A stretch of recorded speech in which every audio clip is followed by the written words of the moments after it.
If you guys are looking for any cheap and reliable coins, check out MMOPO.com. Use the code PINGU at checkout to get 8% off. Guys, welcome to Season 3, Episode number 6 of the Derby Covered Life, and to start off this episode, we're currently 8th in the table, 15 points after 7 games.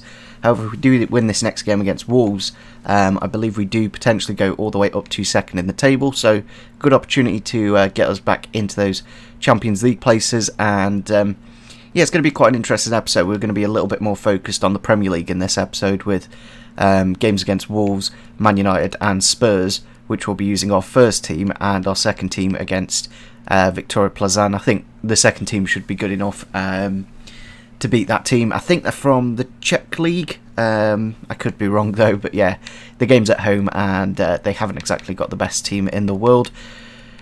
And I think it'll be quite good just to focus on the Premier League, because we haven't really done that in the first few episodes of playing games. So I think overall I'm really happy with this squad. It's a little bit of a shame that the older players are declining in stats, both of them going down by 1 rating, but it's one of those where it's going to happen, but I think as long as they don't decline too much between now and January, then everything should be okay.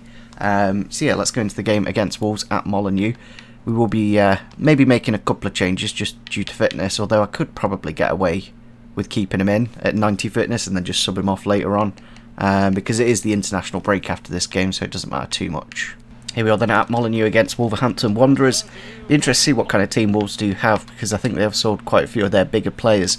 They are playing the 5-2-3, of course, with Rui Patricio in goal, Ruben Vinagre, Semedo, Pezzella, Sionchu and Jack O'Connell, then Morgan Gibbs-White and Kamada in the middle, Neto, Chris Wood and Deman up front. I'm not too sure who Man is on the right wing, but I think both, I'm pretty sure Kamada's the Japanese centre forward from the Bundesliga, so if that's the case, they have quite an attacking, yeah, it is the guy from the Bundesliga, so both their centre mids are attacking midfielders, so defensively they're not going to be, I don't know, it's difficult to know, because obviously they're playing a 5 at the back with 3 really good centre backs, and Semedo, of course, who's one of the best right backs on the game, so it's going to be interesting to see how we do against Wolves. I think we only just about narrowly beat them last time we played them. They're one of those teams that are quite evenly matched with us. Gibbs-White with the ball here. Player that we actually did get into some negotiations for last season, but a good tackle from Felipe there, and it's just that bit of quality that he does have that Fosu Mensah and Clark miss. But JOZWIAK into Cabral. If we can get the first goal in the game away from home, it does make a big difference. Here's Mount with the shot, wide of the post. Now he does only have a 4-star weak foot at the minute, but yeah, it should be 1-0 there. It was a nice back heel, and it was quite similar to the goal we scored in the last episode, I think it was. I think Lema backheeled it into Tom Lawrence, and it seems like, I don't know, it seems like the computer just don't quite read the backheel passes. So something I can definitely look at. Wood with the ball into Kamada here, stinked it over the top for Neto. It's gone into the box with the shot and into the back of the net. Wolves do kick off the game with the goal to get them into the lead. It's one of them goals that we don't often concede because of the way Wolves do play. They've just got that extra option out wide, and there's not many goals that are like that in this career mode, so it's quite a rare occurrence. But now we need to get back into the game to make it 1-1. Cabral with the ball into Mount. Now back to Cabral. Can he get into the box and get the shot off? Hits the post and goes out for a goal kick, and that does end off the first half there. It's been quite a even game, as I said at the start of the game. Wolves are probably one of the teams that are, in terms of rating and overall quality, they're probably the most similar to us. They don't have too many standout players, but they're still, you know, good ratings here and there. But we will need to look at fitness towards the 60th minute mark, and potentially Danny Ings could come off the bench and get a goal, because at the minute Cabral, I don't know, like last season he was unbelievable, but this season he's not. I think because we used him in the Champions League and not the league, obviously that next level that the Champions League does require is making things a little bit more difficult for him. Overlap of Lema here. He doesn't, I don't know, he gets forward enough, but Bogle is much more attacking, of course. Cabral's trying to slip it into the box. It has gone to JOZWIAK with the shot, but Sonchu with the block there to prevent the shot on goal. Coutinho off the bench here for Wolves. It just shows how actually good this Wolves team is, with the likes of Coutinho just sat on the bench. Out on the edge of the box here, across to Cabral. Can he turn the defender with the shot now? Saved by Rui Patricio and out for a corner. We should get our substitutions on now, but yeah, it's been a really tough game against Wolves. The first one always is of the episode, because obviously I'm just getting into the rhythm of playing career mode. Bird with the ball across to JOZWIAK. Has he got the quality to get into the box and get the shot off? He does indeed, and he does find the back of the net. Kamil JOZWIAK with the goal to level things up with 15 minutes to go.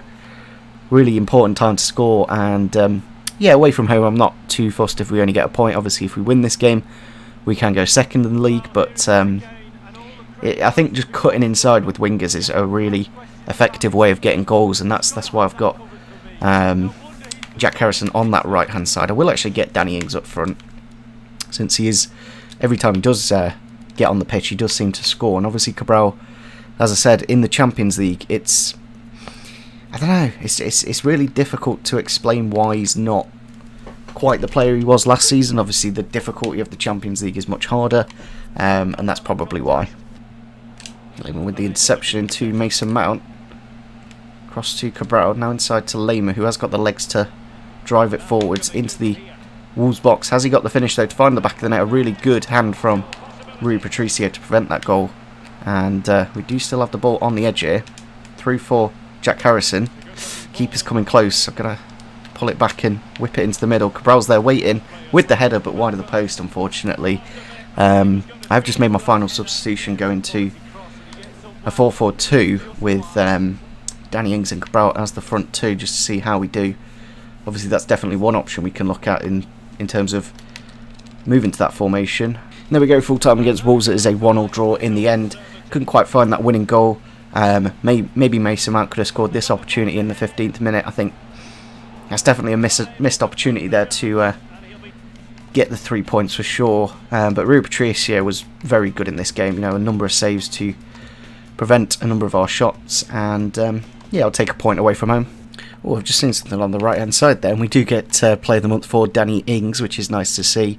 One of our new signings doing very nicely in that first month. I'm not too sure if we did get any last season. I don't recall seeing anything, but it is kind of out of the way. But he is currently the second highest goal scorer. You know, the likes of Jimenez and Immobile with 7, and same with Raheem Sterling. But yeah, I think it's nice that Danny Ings and Cabral are doing well. Loan offer from AC Milan for Riaz.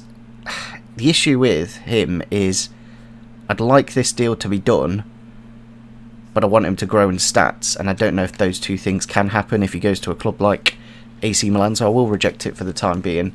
It's nice to see that offers are coming in for him quite frequently, but we do have our next game against Manchester United then, who are currently joint on points with us on 16. If we do win, we can potentially go all the way up to first in the table. Maybe not on goal difference though, but yeah, it's obviously we're still very early on in the season, and just trying to find our feet. And yeah, it's a bit odd that Brighton are actually top of the league at the minute with an unbeaten record. Well, they were unbeaten. Yeah, Manchester City unbeaten, but Brighton with those 6 wins and 1 draw. So yeah, I think Man United's going to be an interesting game because we are at home. One thing I am tempted to do is try a 4-4-2. If we drop Chukwueze out and then put Danny Ings in, then go Cabral and Ings up front. But I don't think against Manchester United it's really the time to do any testing. So we'll wait and see. We'll wait and see if that does work. Maybe in that Champions League game against Victoria Plazan. Here we are then at home against Manchester United for this Premier League game. We do have Victoria Plazan after this, so we will be using our second team, but obviously keeping the first team in these competitive games. They do have Dean Henderson in goal with Dalot, Skriniar, Eder Militao and Wan-Bissaka. That back four is unbelievable in terms of quality. Then Paul Pogba, Donny van de Beek, Bruno Fernandes and Rashford and Greenwood out wide. Then Anthony Martial up front. It's still you know, other than the two centre-backs, it's still very much Man United. You know, the Wolves team that we just played, completely different. Obviously, our team's completely different to what we started with because, yeah, we just can't. I think Max Bird's the only player that currently remains from our first team that we did start with. Obviously, we still got the likes of Jason Knight and Tom Lawrence, who are, you know, both very good players, and obviously we can potentially get Tom Lawrence off the bench against his former club to get us a goal. On to Cabral here, does a nice heel to heel with the shot now, but hits the side netting. Could have been a good start there for us, but it's just wide. Bottom side here to Mount. Hopefully can get around Skriniar and get the shot off. He does indeed, but a very, very good save from Dean Henderson, a goalkeeper that we were looking at, but I think just slightly out of our price range. At around 30 million. So, yeah, we got the ball into the back post here. Bakayoko rises and does find the back of the net to get his first Derby County goal. He's a player that we definitely needed, and really glad that we got him on a free. Obviously, just that next level in terms of defensive midfielders compared to Jason Knight, who's a bit more of a box-to-box. And it is a good, really good header to rise above Paul Pogba, and yeah, Bakayoko with his first goal. Does anyone know why Bruno Fernandes is called Bruno Fernandes on FIFA? They've just scored there with the ball across the face of goal, but it's I don't know why, but they always say it, the commentators, literally every time Bruno Fernandes touches the ball, they call him Bruno Fernandes, and I'm not too sure why, but Greenwood with the goal there, not much I could really do. It's just, it's horrible when EA don't do any player faces because they just look so poor, and it's just a lack of, I don't know, preparation, and a lack of I don't know, it's such an easy thing that they could do, but they just choose not to. I guess it's resources and stuff like that. On to Cabral here, does do the rainbow flick, but saved by Dean Henderson. It's a little bit of a, if you like, faced up to a defender, like we were there. Basically, if you do a rainbow flick, there's not much the defender can do about it for some reason, which I do quite like, because obviously it just adds that aspect of getting around the final defender. Born to Mount, through for JOZWIAK. Can he get the goal to make it 2-1? Yes, he can indeed. And come on, JOZWIAK's right foot is absolutely on fire at the minute. He literally everything he shoots at the minute does seem to be finding the back of the net, and we do get back into the lead there. Good bit of defensive work from Bakayoko. Mount slips it into JOZWIAK, and I don't know if it's worth trying him on the right hand side. Obviously Chukwueze could very easily move to that left, or we could try the likes of Harrison or Damari Gray in the team, and that's what I do like about this team. You know, there's a lot of options if a player isn't performing. Bakayoko with the ball into Chukwueze. Obviously he is left footed, so I do need to cut back and work the angle. Now into Cabral. Can he find the back of the net with his left foot? Yes, he can, and that is an absolutely top quality strike from the Brazilian, and gets us into that two goal lead. And yeah, it's just what we need against big teams like Man United, because in the first half against the computer it's relatively easy, but when you get into those last 30 minutes they really do put the pressure on, but not the greatest of defending from United. And obviously Cabral with his third goal of the season, which is not bad for saying most of the time he's been playing in the Champions League. One thing I want to look at is actually what his shot power is now, because it's actually a little bit ridiculous. So yeah, he does actually have 98 shot power. He has 94 with the +4. That makes him 98 shot power, which you know, it just means when you do hit the ball, it will be absolutely sweet, and will nestle into the back of the net. Tackle there from Bielik. Now into Tom Lawrence. Can he slip in? Harrison just about got there. Can we make it 4-1 with 10 minutes remaining? Slips it across to Cabral with the shot, and with the goal. There we go. We do fully wrap up this game now, and there's no chance for United to get back into it. And yeah, we get another goal for Artur Cabral, which is really good, and gets his stats up, of course. I'm not too sure what his like max, I don't know if dynamic potential comes into it, but I'd love to know what like the maximum potential is, because I kind of see it in a few players, Maxlow's especially one. If you look at the development tab, basically it'll tell you how long it'll take to get to the next rating, and some of them are, you know, towards the 50-60 week mark to get to the next level. There we go, full time against Manchester United. We do win the game 4-1, and yeah, it wasn't that difficult, to be honest. The first half was quite difficult just to get the breakthrough, but once you get into that 2-goal lead, it is quite difficult to lose it. But as you can see, Man United with a lot of possession, but didn't exactly do too much with it. I must say though, Bakayoko was probably man of the match in that game. Got the goal from the header, and defensively just unbelievable. And I think he kind of set up the second goal for JOZWIAK. Bit of development here to Christian Bielik, and he does go to a 85 rated centre back now. And as you can see, if you just look at the top where the ETA is, basically it'll tell you how long it'll take to get to the next rating. So for example, if we keep him on sweeper, he's going to get to that next 86 rating much faster. But if I show you the likes of Max Lowe, I think his time is quite a long way away. So yeah, as you can see, it's going to take 63 weeks for Max Lowe to get to an 80 rated centre back, 80 rated left back. So that's why I think we're kind of I don't know, kind of stuck with him at 79 rated, at least until next season. As you can see, Goulam's actually potentially going to move to a 79 as well at 31, which is good to see. But also, Handanovic has actually grown to an 84. That's weird. So he's gone up, but he might go down next week. That's very odd. So I'm not too sure how these things work with the upgrades and downgrades. But as you can see, Kamil JOZWIAK has gone to an 85 as well, and it's good to see these two Polish boys both growing and unbelievable, like really brilliant players. And I definitely recommend them on any career mode, with any team really. You know, if you can get them to the rating, of course. Christian Bielik is an unbelievable defender, and it is odd that he's got the injury prone trait, but I don't quite understand why. He got an ACL injury at Derby, but does that warrant him getting the injury prone trait? Hopefully that doesn't happen. Danny Ings is kind of understandable because he's kind of got that side to him. He does get a few injuries here and there, but I don't know, the injury prone trait's a bit of a funny one. So we will be playing Damari Graham for this game against Victoria Plazan. I think we will try the 4-4-2 for this one, and we'll put Michy Batshuayi and Danny Ings together just to see how that combination does work. Max Bird also going to a 84 rated CDM, which is also wonderful to see. Like, again, another brilliant player throughout this career mode. So this guy is actually the Champions League top goal scorer. I thought this was going to be an easy game, and hopefully it will be. We've gone for a bit of a different formation for today's game. We've gone for the 4-4-2. We've also put Van der Voort in goal, who doesn't actually have any match sharpness, so this might backfire.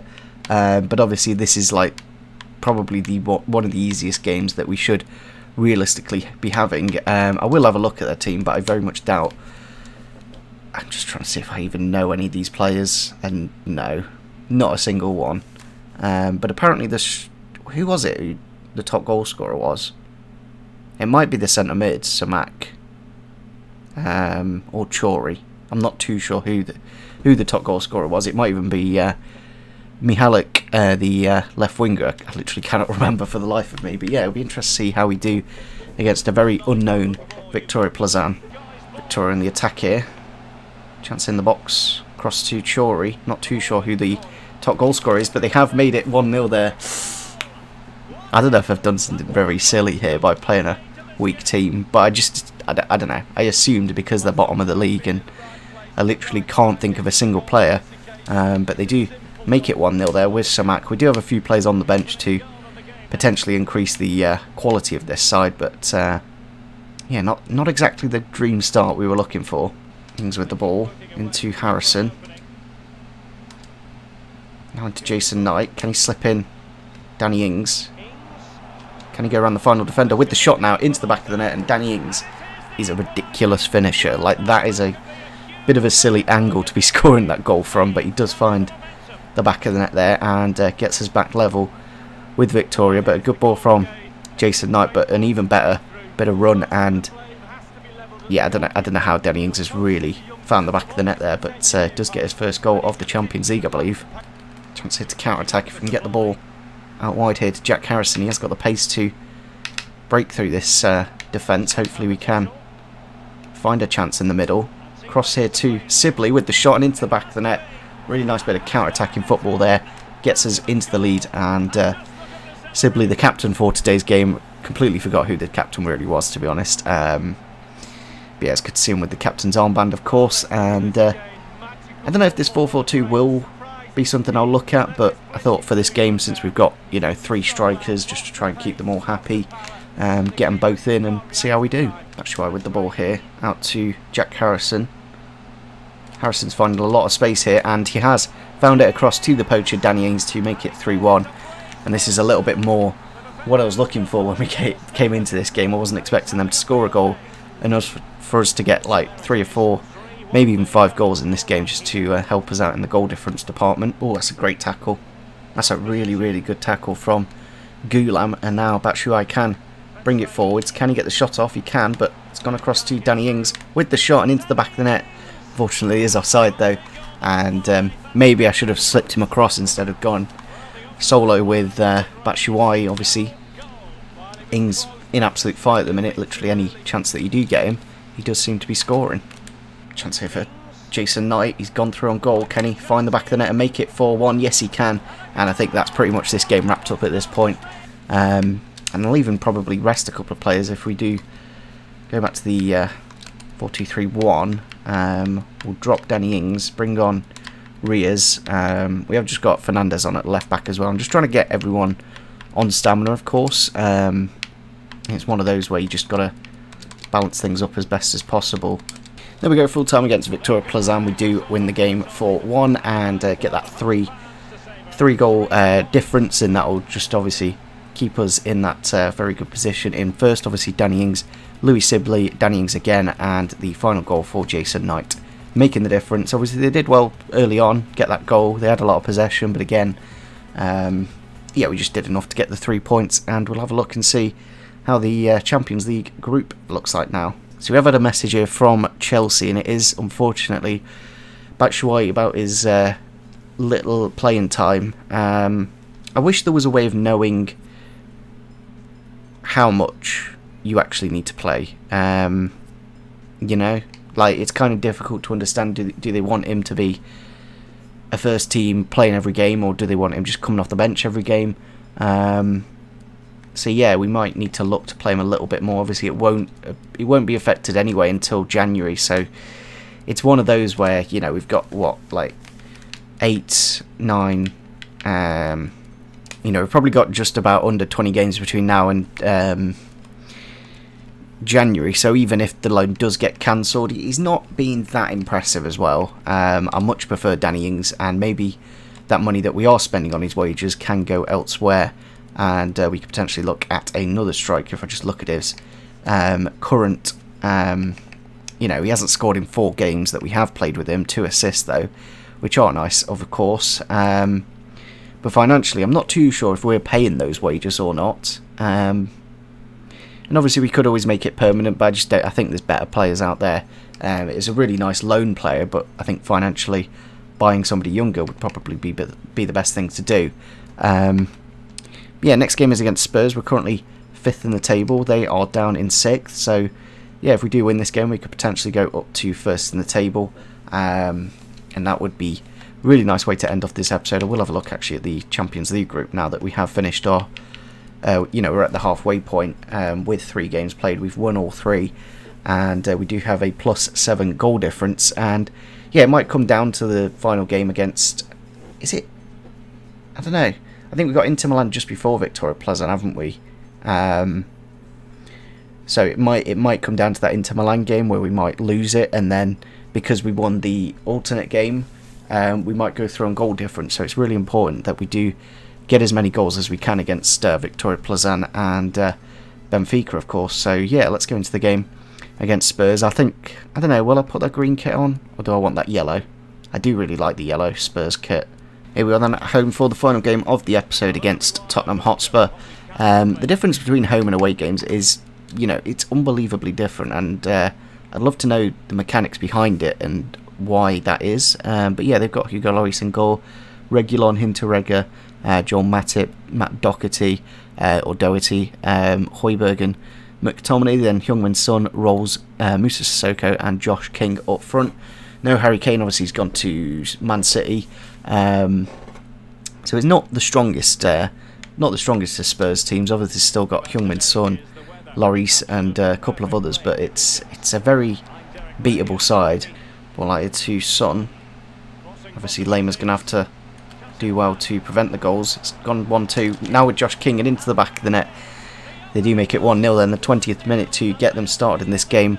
And I don't think we have played against this Spurs green kit before. I think I've always chose that yellow kit because I do like it. But yeah, nice 1-2 football really, and a good finish into the back of the net to make it 1-0, and it is his third goal of the season. Bit of an odd signing really for Spurs. Obviously too good for the Championship, Josh King, but I don't think he'd go to a team like Spurs. Maybe as a backup, but not as the out-and-out, you know, replacement for Harry Kane. But yeah, we're now going to have to get back into this game and hopefully get it to 1-1. King into Rolls now. I think he's a bit of a youngster, maybe got a high potential. He's doing a nice bit of footwork here. Gone into the middle, but Maxlow's had to slide in and prevent that. Could have very easily been a penalty there. Ball out here to Chukwueze. An unbelievable ball, actually, from Cabral. But I think Chukwueze he's obviously still a developing player. But I don't know if he needs to go into that second team to get some form, because at the minute in these big games he's struggling a little bit. He's still doing okay, but not world class like the likes of obviously JOZWIAK and Cabral.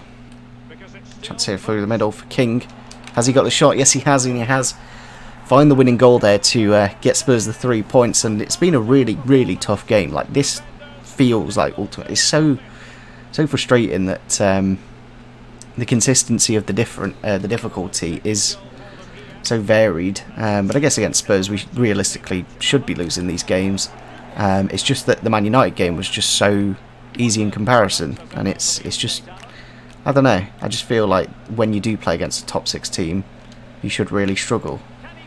Cabral with the ball here, literally one last attack if we can get the goal.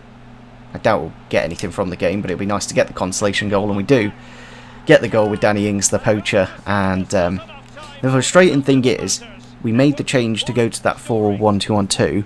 However, the change didn't actually happen until the second Spurs goal went in. Yeah, a little bit frustrating. Obviously, the ball going out of play is very difficult against the computer on ultimate difficulty. But it's good. It's good that it's good that the difficulty is at the right position, and yeah, we're getting competitive results out of this season. Bit of growth here to Gulam. Then he goes to a 79 rated right back, which is good to see. Obviously, he's got much better defensive awareness than Maxlow if we do compare the two. Gulam's got +7, so defensively, although Maxlow's got much better standing tackling, Gulam is probably the better defensively because of that defensive awareness. Another loan offer here, this time from Chelsea for Riaz, which is kind of showing how, I don't know, kind of valuable that this player is, and maybe we should be keeping him. So that's what we'll do for the time being.